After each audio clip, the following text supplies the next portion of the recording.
welcome to another video. In today's video, I'm going to show you how I do my thumbnails in Procreate. So if you're interested in that, just keep watching. And also make sure that you like, comment, and subscribe.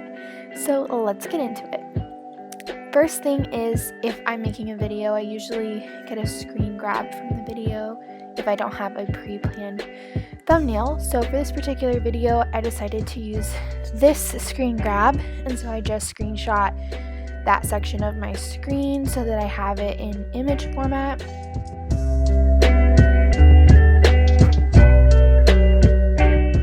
So now I have the image to work from. If you are going to use pictures that aren't already the size of a YouTube thumbnail, or you want to use multiple pictures, I would suggest Canva. You can use a grid, so search for a 2-picture grid and add that, and then add your photos that you want to use, and then export this to your computer.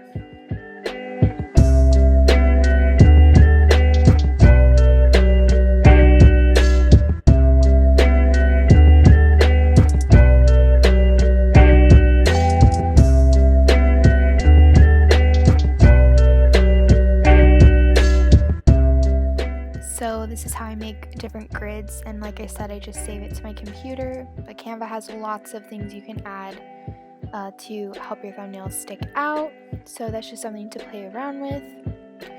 And the next step after I have the image I'm going to use is I will share, and then I airdrop it to my iPad where I will finish everything else. So it's a pretty quick thing, just using my computer, and then I switch over to my iPad. Now that I have the photos on my iPad, this is where I do everything else. So the first step when making my thumbnails is I use Visco. So I just import the picture. So let's say I was going to use this screen grab, and we're going to edit it. And then I usually just look for something that enhances the color but keeps it pretty natural with what the picture actually looks like. So for this one, I usually like to check out the vibrant section. It just kind of helps the photo pop. I don't use the same filter for every thumbnail at all, but I'm going to go ahead with this one. And then I will save. And I think this is like a nice step. If you're not like using any photo enhancing or filters on your thumbnails, that adds a really nice touch. So now moving on, I go ahead because I already know that the size is the size of a thumbnail because I took it directly from the video. So I'm just gonna hit import photo here. But before I do that, if you don't have the exact size, if you're using, for instance, when I did this thumbnail here, this was a regular photo. So I had to do it a different way because this wasn't already the size of a thumbnail. So if you are wondering, you can make your own canvases on Procreate. I did forget to mention, obviously I'm using Procreate on my iPad. Procreate comes loaded with certain sizes that you're able to use, and then you can make your own. So you can add one here and decide the pixels. You can change it to inches, centimeters, or millimeters. So I already have one created. This is the pixels of a YouTube thumbnail, 1280 by 720. So I'm gonna click that, and that will give me the right size canvas to use, and then I can add a photo up here. I hit the toolbar button, add and insert a photo, and then I can click a photo and use it. That is how you would do it if you don't already have the correct size thumbnail, like from a screen grab or something. Because I have a correct size already, I'm just gonna click the photo button up here, and I'm gonna click my edited photo. So now I have the canvas and I can edit.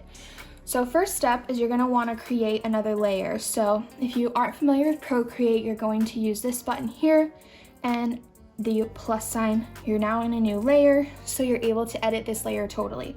The reason this is important is because if you go on this layer, for instance, and you start writing, and you write something, and then you go, oh boy, I want to erase something.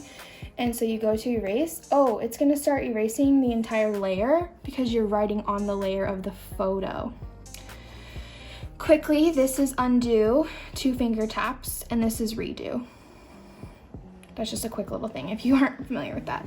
So we're gonna go to layer 2 to do our writing. And then I usually try to just pick a couple words that are in my title that describe my video to use.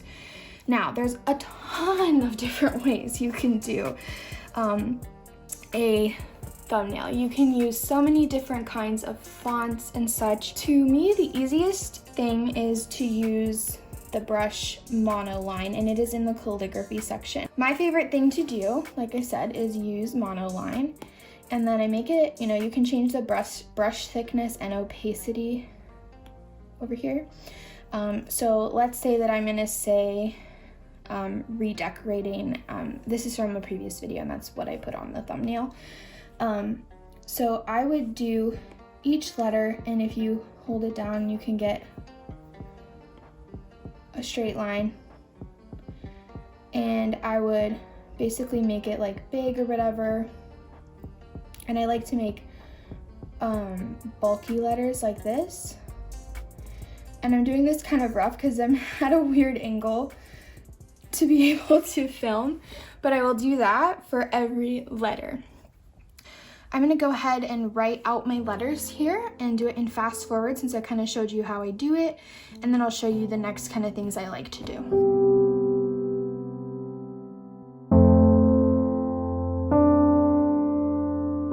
One trick I do want to show you guys is if you have multiple letters, you can save a little bit of time by duplicating your layer, moving this layer over, and then you're going to use this selection tool to select just the letter you want, and then you can slide it over, and then you can just erase the other letters you don't need.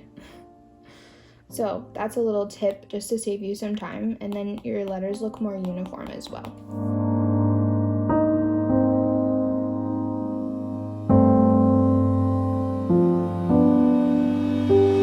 Okay, so now I have the words, and I know it looks a little like cartoonish, like these aren't perfect, and that's kind of up to you. You can spend as much time as you want. Sometimes I like the look of it being a little bit disheveled, and I'm trying to go kind of quick for the sake of the video so it's not like taking ages, because honestly I could spend hours making a thumbnail and like making sure all the lines and lettering is perfect. So it's really ultimately up to you on how long you want to spend. But I think anyway, if it looks readable and it's cute, like the hand style looks really nice. So my favorite thing to do is to duplicate the layer, and then I pick a different color. So I usually try to draw a color, and if you aren't aware how to do this, you click this button over here and you can do a color picker for the photo. So I usually try to pick a color, usually like a nice bright color. So I'm gonna draw from this blanket, and then you can literally just drop it on here, and this is gonna color these letters.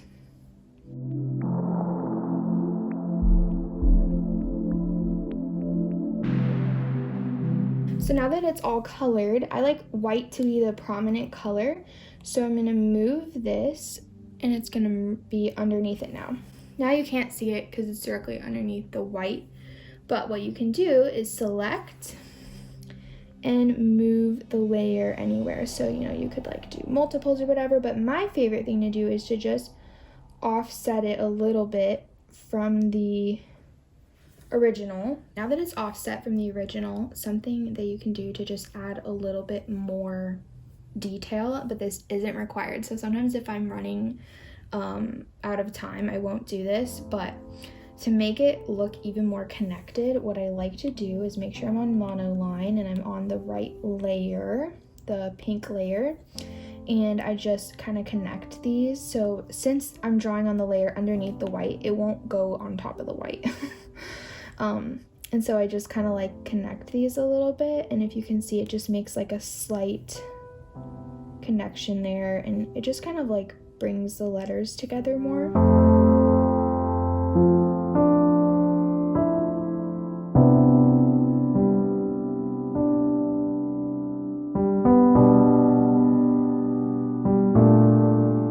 just makes a little difference. It's not like a huge deal, but to me it just makes it look more together.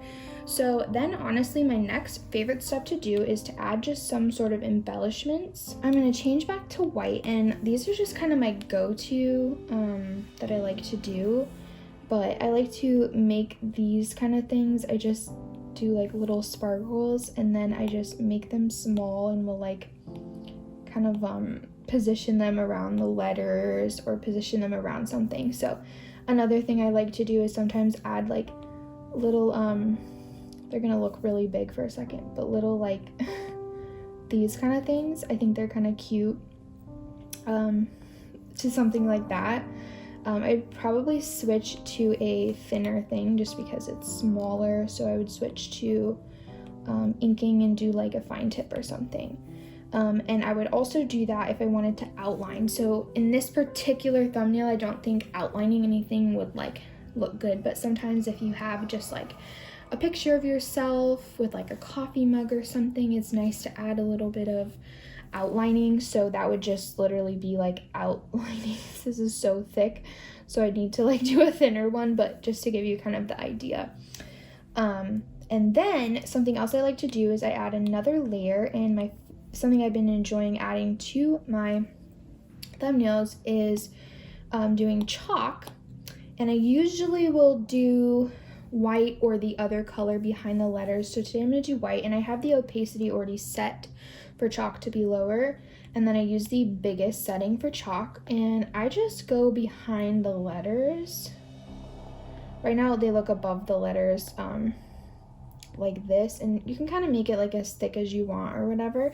I also think this looks kind of snowy, so I enjoy that. And then I just put this behind all the layers, and so that one is a little hard to read, so I went a little ham on it.